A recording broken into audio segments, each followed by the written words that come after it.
Simbora, pessoal, de volta aqui ao estudo das nossas inelegibilidades. Agora começa a ficar um pouco mais tranquilo, as outras hipóteses são mais literais, não tem tanta complicação da jurisprudência na interpretação dos demais dispositivos, tá? A grande confusão está lá na linha G, certo? Os outros são mais tranquilos, de modo que vocês vão tentar, imagino eu, compreender com mais tranquilidade. Então vamos lá, o que é que diz a linha H da Lei Complementar 6490? Lá no artigo 1º. Os detentores de cargo da administração são inelegíveis, né? Os detentores de cargo na administração pública, direta, indireta ou fundacional, que beneficiarem a si ou a terceiros pelo abuso de poder econômico ou político, que forem condenados em decisão transitada em julgado ou proferida por órgão judicial colegiado, tá? Veja a decisão aqui já do órgão judicial colegiado, para a eleição na qual concorreram ou tenham sido diplomados, bem como para as que se realizarem nos 8 anos seguintes. Então, eles ficam inelegíveis na eleição na qual concorreram, e já estão inelegíveis para essa, bem como para as eleições vindouras nos 8 anos seguintes. Tá? Então, veja que a inelegibilidade a contagem serve da decisão do órgão judicial colegiado, incide na eleição para a qual o cara concorreu, bem como as que realizem nos 8 anos seguintes. Veja que aqui é praticamente uma improbidade administrativa também, né? Só que aqui a decisão vem de um órgão judicial. Não é uma decisão tomada pelo Tribunal de Contas ou pelo o órgão que vai julgar as contas, né? Que seria o Tribunal de Contas ou os órgãos legislativos. Não. Aqui o cara tem um cargo na administração pública, praticou algum tipo de irregularidade, não necessariamente o cara é ordenador de despesa, então praticou algum tipo de irregularidade administrativa em que ele beneficiou a si ou a terceiro, atos de corrupção, enfim, e outras coisas dessa natureza, e em razão disso, se ele vier a ser condenado desde a decisão do órgão colegiado ou da decisão transitada em julgado, ele vai estar inelegível, contando a inelegibilidade para a eleição que vai concorrer, como também para as eleições, né, que aconteçam nos 8 anos seguintes. Beleza? Então é só isso, a linha H não tem muita polêmica não, eu acho que é tranquilo. Vamos para a próxima. A linha L. Os que forem condenados à suspensão dos direitos políticos em decisão transitada em julgado ou proferida por órgão judicial colegiado, por ato doloso de improbidade administrativa que importe lesão ao patrimônio público e enriquecimento ilícito, desde a condenação ou o trânsito em julgado até o transcurso do prazo de 8 anos após o cumprimento da pena. Então veja que a forma de contagem sempre tem mudado, né?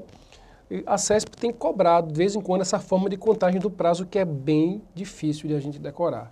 Tem várias formas de contar o prazo. Então, nesse caso aqui, ele está considerando a data, desde a data da condenação, né, ou do trânsito em julgado, e mais o prazo de 8 anos após o cumprimento da pena. Então, perceba o seguinte, as hipóteses de suspensão dos direitos políticos estão lá no artigo 15 da sua Constituição Federal. Nós já tratamos do assunto aqui, da suspensão dos direitos políticos. Então, uma das hipóteses de suspensão de direitos políticos é exatamente improbidade administrativa, tá? Então, aqui, ó, improbidade administrativa. Então, os que forem condenados à suspensão de direitos políticos por ato doloso de improbidade administrativa, esses aí já estão inelegíveis desde a decisão do órgão colegiado. Professor, e aqui é claro, uma ação judicial, tá? Não necessariamente nesse caso da linha H é improbidade administrativa, pode ser uma série de outras coisas, tá? Aqui na linha L é improbidade administrativa mesmo, tá? E não necessariamente ela foi praticada por um ordenador de despesa. Daqui não tem nada a ver com julgamento do Tribunal de Contas, nada disso.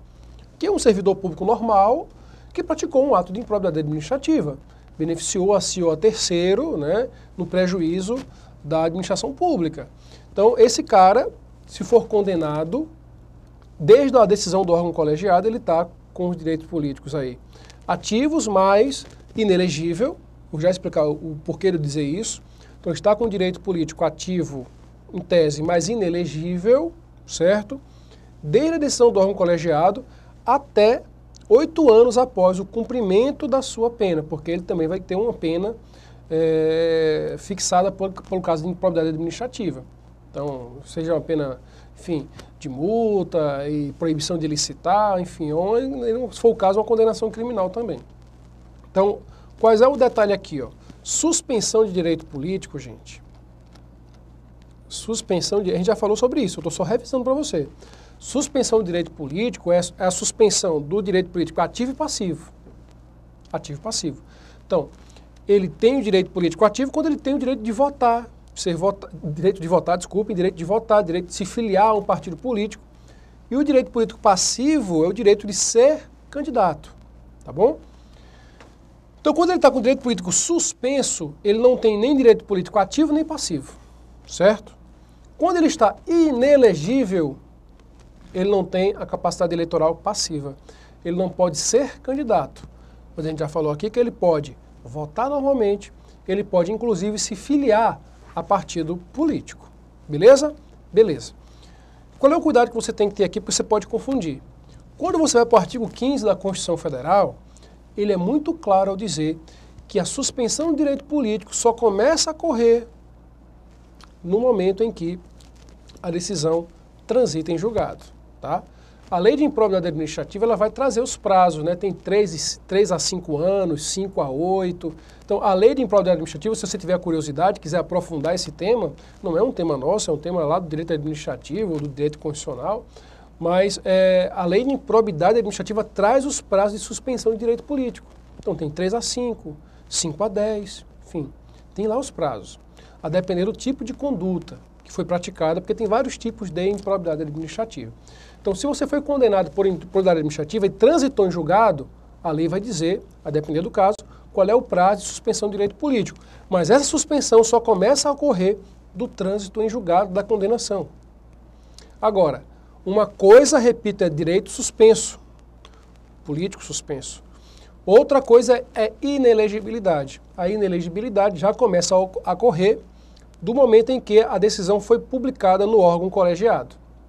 Então, se você foi condenado por improbidade administrativa por um órgão colegiado, né, é claro, ato doloso de improbidade administrativa, tá, que importe, não é qualquer ato, porque há improbidade administrativa às vezes, mas não há lesão ao patrimônio público. Então, se você for condenado por ato doloso de improbidade administrativa, que importe lesão ao patrimônio público e enriquecimento ilícito, seja para você, seja para um terceiro, né, se a conduta for essa, a partir da decisão do órgão colegiado, você estará inelegível, certo? Começa a contar daí. Em algum momento aquela pena vai transitar em julgado.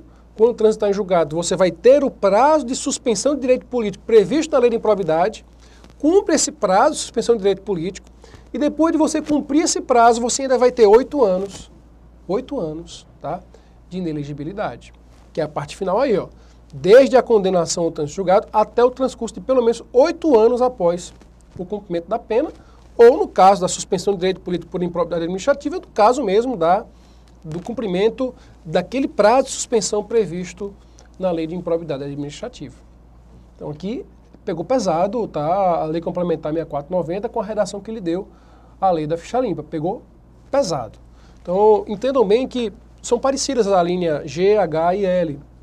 São parecidas, só que na linha G, que a gente passou a aula toda falando, você tem realmente a questão dos ordenadores de despesa. São as pessoas que estão trabalhando diretamente com o dinheiro público, certo? Na gestão desse dinheiro público e na aplicação desse dinheiro público. Então, a decisão vai ser lá do Tribunal de Contas ou do órgão competente legislativo. E lá vai ter a nota de improbidade ou não. Se for o caso de nota de improbidade, o cara tem ali a inelegibilidade. Na linha H e na linha L, você não tem a especificidade de ser um ordenador de despesa. É qualquer servidor público que venha praticar, no caso lá da linha H, abuso de poder político, econômico, que venha causar um benefício para o terceiro, para si mesmo. E no caso da linha L, quando de fato você tem a improbidade administrativa em si praticada, tá? E aí uma decisão judicial, né? Porque se eu não sou ordenador de despesa, minhas contas não vão ser julgadas pelo Tribunal de Contas. Eu não tenho nem contas a prestar, certo? Então, se eventualmente eu recebi, por exemplo, resmas de papel, tenho resmas de papel, certo? É um ato besta, mas pode acontecer e acontece muito na repartição pública, né? A repartição pública recebe lá, o chefe do departamento lá recebe X resmas de papel por dia. Aí ele usa uma e leva as outras para casa. Ora, ele está praticando ali um ato administrativo equivocado, ato administrativo não, né? Está praticando crime contra a administração pública, é fato. além de que isso pode ser considerado, inclusive, improbidade administrativa. Está recebendo recursos públicos, se apropriando desses recursos públicos, ainda que físicos, desviando para si esses recursos, né? Seria o peculato desvio, né? Peculato desvio. Acho que é peculato desvio, né? Não sou bom em direito penal, não. Mas, enfim, peculato apropriação, né? Enfim, não sei, mas é peculato. Classificação. Eu sei que não é peculato furto esse, porque ele tinha posse, né? Então, apropriação indébita, peculato apropriação. Então, ele se apropriou daquilo ali indevidamente, teve um benefício para si, e às vezes combinou com o cara, pode ter combinado com o cara lá que estava fornecendo papel, olha, me fornece X, mas na verdade entrega Y, enfim, tem algum ato de corrupção no meio também para ter um benefício para si e para o cara que fornecia o material, enfim. Esse cara aí que praticou tudo isso, pode parecer simples, mas todo mês ele fazendo isso causa um prejuízo grande ao erário, tá? Dolosamente, então... Esse ato pode ser considerado, a depender das circunstâncias e da gravidade, é claro, é um ato em improbidade administrativa. E o cara vai ser julgado, alguém vai entrar com ação contra ele, o Ministério Público certamente vai ingressar com ação de improbidade administrativa, ação civil pública de improbidade administrativa, e o cara vai ser condenado, certo? Na decisão do órgão colegiado ele vai estar inelegível, beleza? Às vezes esses atos são praticados para benefício dele mesmo, tá? Numa campanha política eleitoral. Estou sendo bonzinho, às vezes o cara é candidato, o cara é deputado, o cara é vereador, o cara está desviando as verbas que ele recebe de gabinete e tal, enfim. Probabilidade, tá? Em vez de estar, como eu vi também aqui em certos casos, o cara está desviando a verba de gabinete para si, certo? Em vez de estar pagando as pessoas, ou paga só um pedaço das pessoas e tal. Então ele está usando do recurso público indevidamente, né? Ele deveria estar pagando as pessoas, contratando os serviços que estava lá previsto no seu orçamento e tal, e não está fazendo nada disso, está botando dinheiro no bolso. Problema administrativo. Então, às vezes é um vereador, é um deputado, é um senador, enfim, tá? Então, esses caras estão, às vezes, colocando esse dinheiro no bolso para fazer caixa 2 para a campanha, né? Então, é claro que é importante que esse cara seja declarado aí inelegível para o cargo, né, que ele pretenda concorrer, qualquer cargo, na verdade, ele vai estar inelegível, porque quando a pessoa está inelegível, está para qualquer cargo, né? Então, você vai ficar inelegível para aquela eleição onde se verificou o problema e também nas eleições que aconteceram nos 8 anos seguintes àquela, beleza? Desculpem, nesse caso aqui, 8 anos após o cumprimento da pena pela improbidade administrativa. Então, muito cuidado para não confundir esses prazos aí, tá? Porque a gente estava falando de H e a diferença da H para a L é sensível no que diz respeito à contagem do prazo. Então, na linha L, por favor, você vai ter aqui o prazo contado da condenação ou por órgão colegiado ou trânsito em julgado. Depois do transcurso dessa condenação, do cumprimento da pena, você vai ter 8 anos de inelegibilidade. Por favor, não confunda isso, tá?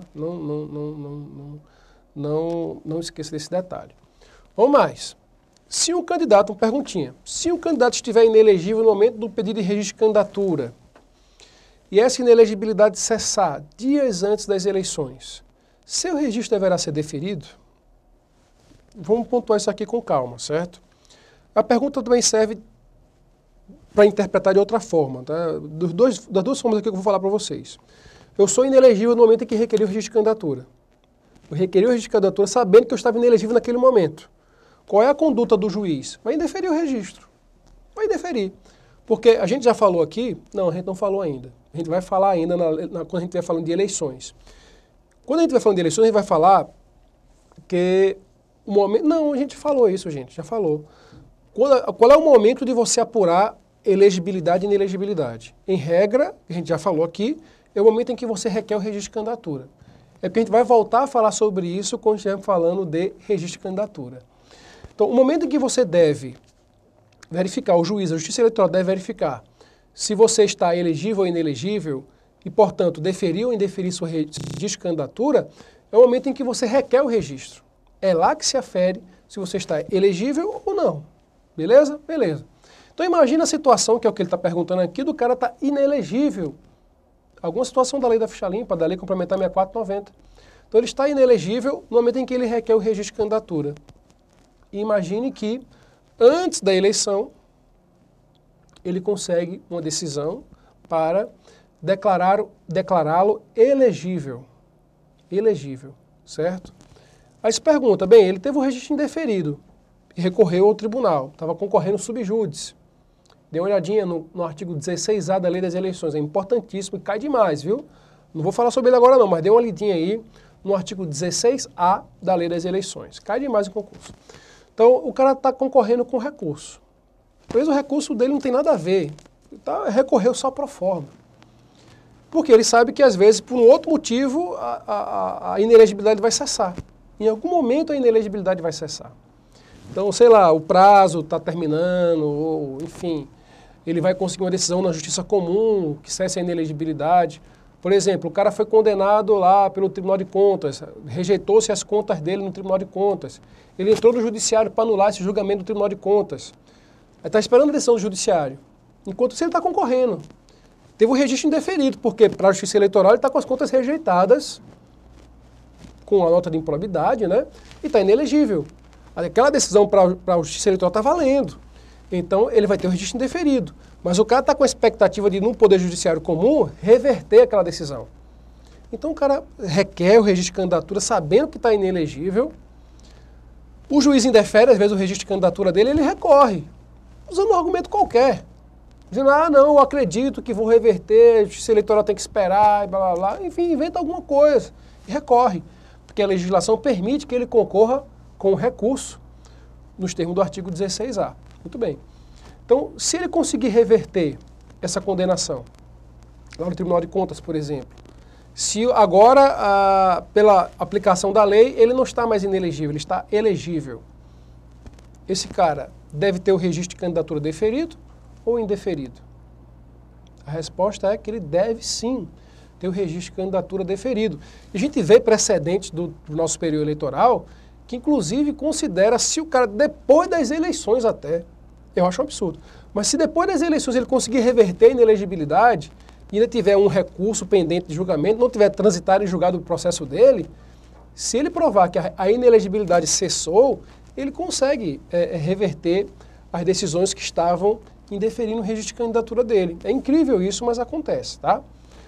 Agora e o contrário? Como assim, professor? O cara estava elegível, quando eu requeri o registro de candidatura, eu estava elegível. Eu poderia ser candidato. E imagina que durante as eleições eu me tornei inelegível. Como eu estava elegível, foi deferido o registro da minha candidatura. Né? Eu estava elegível. E aí, durante a campanha, eu me tornei inelegível. Nesse caso, a Justiça Eleitoral deve rever aquela decisão anterior e indeferir o registro? Da mesma forma. Então, aqui a gente vai ver, ó, o artigo 11, parágrafo 10º da Lei das Eleições, deve ser interpretado para as duas perguntas que fiz aos senhores. Tanto para o cara que está inelegível e que se torne elegível depois do registro de candidatura, esse cara, se tornar elegível, vai ter o registro de candidatura deferido. Se ele conseguir se tornar elegível até o processo dele não transitar em julgado. Ele consegue ter o registro da candidatura deferido. Da mesma forma, se ele estava elegível quando requereu o registro de candidatura e se tornou inelegível, ele atendia todas as condições de elegibilidade e não tinha nenhuma inelegibilidade quando ele requereu o registro de candidatura. Aí, durante a campanha, ele sofreu condenação criminal por órgão colegiado, por exemplo. Durante a campanha, o cara foi condenado pela justiça, o órgão colegiado, condenação por homicídio, por estelionato, peculato, sei lá, qualquer coisa dessa natureza aí. Condenação por órgão colegiado. Durante a campanha, esse cara está inelegível a partir da decisão do órgão colegiado? Está. Só que a Justiça Eleitoral já deferiu o registro de candidatura dele. Nesse caso, a Justiça deve rever a sua decisão em deferir. Nós temos precedentes do TSE dizendo que, sim, a candidatura deve ser indeferida. Tá? O fundamento para essas duas situações é exatamente o artigo 11, parágrafo 10º da Lei das Eleições. Uma olhadinha? Olha só. Desculpem.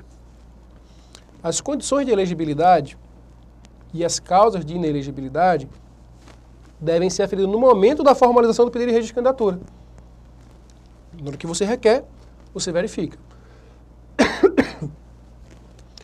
Aí vem aqui o detalhe, ó, que é a interpretação do TSE, está aqui, ó.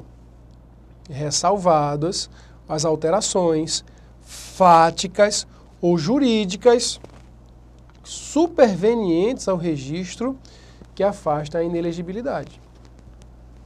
Então veja, por mais que se fale aqui que afasta a inelegibilidade, veja, o cara estava inelegível, se tornou elegível. E nesse caso, Fui afastado de inelegibilidade e, portanto, deve ser registro deferido. Mas, por mais que tenha se falando apenas da inelegibilidade, a interpretação é de via dupla. Se o cara era elegível e se tornou inelegível, a Justiça Eleitoral tem entendido que pode ser revertida a decisão para indeferir o registro. Tá bom? Então é isso aí, gente. Vamos para frente. Outros casos ainda, tá? Tem diversos outros casos aqui que a gente vai tratar todos aqui, sem dúvida nenhuma. Não tem nada a ver com esses outros aqui, vai? São outras situações que vamos ver agora. Tudo é simples. Em razão, você vai ficar inelegível em razão de ter desfeito ou simulado desfazer vínculo conjugal ou de união estável para evitar a caracterização de inelegibilidade. Na sua casa, dê uma olhadinha, não custa nada, na súmula vinculante número 18. Antes mesmo da lei da ficha limpa, isso aqui já estava valendo. Isso aqui que hoje a lei da ficha limpa diz, já era o que a súmula vinculante 18 do Supremo Tribunal Federal desculpem, já era o que a súmula vinculante número 18 dizia do Supremo Tribunal Federal. Ora, eu já expliquei isso até com casos concretos quando estávamos falando das hipóteses constitucionais, não é? Foi o que eu disse a vocês, quando estávamos discutindo aqueles casos. O cara foi casado com uma determinada mulher no primeiro mandato. No segundo mandato, continuou casado com ela. E aí, se divorciou. Quando você se divorcia de alguém, você rompe o vínculo conjugal totalmente. E é claro que aquela pessoa, em tese, se não tem mais nenhum vínculo com você, não é mais seu cônjuge, nem os seus parentes, é claro, não tem mais vínculo, salvo a sogra que continua, né? Não vou entrar nesse mérito não. Mas, em geral, o seu vínculo parental, digamos assim, é desfeito. Em tese, se você não tem mais parentesco com aquele candidato, com aquele político, você poderia ser elegível. Professor, explique melhor, o senhor ainda está me enrolando muito. Dá um exemplo prático. Fui eleito prefeito e tinha minha mulher. Me reelegi prefeito e tinha a mesma mulher. Durante o mandato eu me divorciei.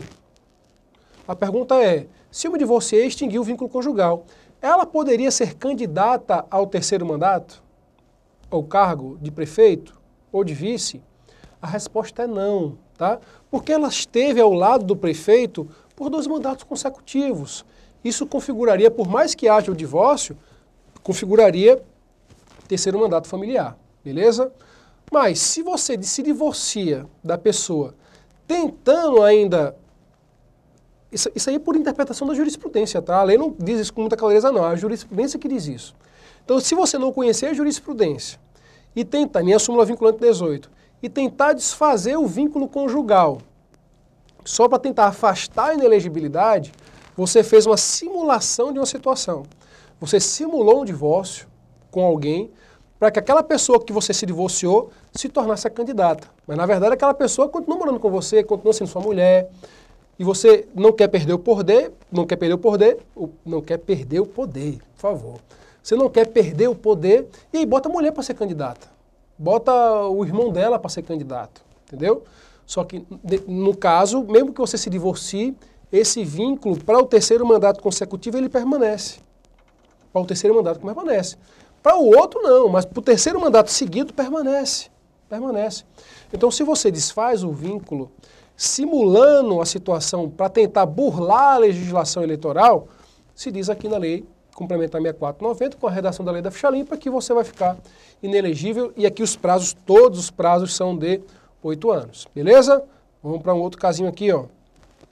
Isso a gente já falou. A pessoa física e os dirigentes de pessoas jurídicas responsáveis por doações eleitorais tidas por ilegais.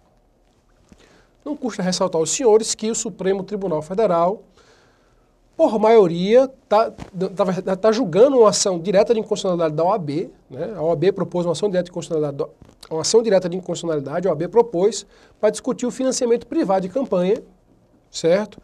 O financiamento feito na verdade, por pessoas jurídicas, e a alegação da OAB é muito simples. Pessoa jurídica não vota, não tem direito político. Por que ela está doando recursos financeiros? O argumento é muito simples. E o Supremo Tribunal Federal já declarou a inconstitucionalidade da lei das eleições na parte que permite a doação de pessoas jurídicas para as campanhas eleitorais. Então o Supremo está analisando isso daí, já por maioria já definiu que é inconstitucional. Só que o Gilmar Mendes pediu vista, desde 2014, né? Antes das eleições de 2014, ele pediu vista, não devolveu. Inclusive tem uma campanha aí, né? Devolve o Gilmar, devolve o Gilmar. Vamos divulgar essa campanha, devolve o Gilmar, tá bom? É bom. Qual é o sentido de uma pessoa jurídica doar recursos financeiros? Então, hoje a lei permite que se doe recursos financeiros. E há a sanção apenas se essa pessoa jurídica doar acima dos limites legais. Doou acima dos limites legais, os seus dirigentes estarão inelegíveis pelo prazo de 8 anos, além de vão ter que pagar a multa e ainda vão ficar proibidos de licitar com a administração pública por 5 anos. Tá? A pessoa física também que extrapola os limites legais, essa também vai ficar aí com suas contas, as suas contas vão ser, em tese, né, enfim, as contas do candidato que recebeu, na verdade, vão ser rejeitadas, que recebeu recursos acima do limite legal, e a pessoa física vai também sofrer uma penalidade de estar inelegível pelo prazo de 8 anos por ter feito a doação acima do limite legal. Então é uma penalidade muito pesada, tá? Porque às vezes a gente nem controla muito, não viu o nosso... Aqui é sempre o faturamento bruto, né? Tanto da pessoa jurídica como da pessoa física. A gente verifica qual é a remuneração bruta que nós recebemos no ano anterior, declarada a Receita Federal. A pessoa física pode doar até 10% dessa receita bruta e a pessoa jurídica até 2% de seu faturamento anual bruto do ano anterior à eleição, considerado o ano anterior à eleição. Tá? Então, se doar acima desse limite, a pessoa física, além, evidentemente, de gerar ali um problema para o candidato, que vai ficar com as suas contas rejeitadas, ela também vai ter a sua inelegibilidade declarada por 8 anos, a partir da decisão, e os dirigentes das pessoas jurídicas, os dirigentes das pessoas físicas vão ficar também inelegíveis e a pessoa jurídica vai sofrer multa e vai também ficar proibida de licitar com a administração pública por um determinado prazo. Beleza? Vou ficar por aqui, gente. Na nossa próxima aula, a gente retorna aí com as hipóteses, acho que na próxima hora a gente termina as hipóteses de inelegibilidade previstas na Lei Complementar 6490, com a redação dada pela nossa querida Lei da Ficha Limpa. Um abraço.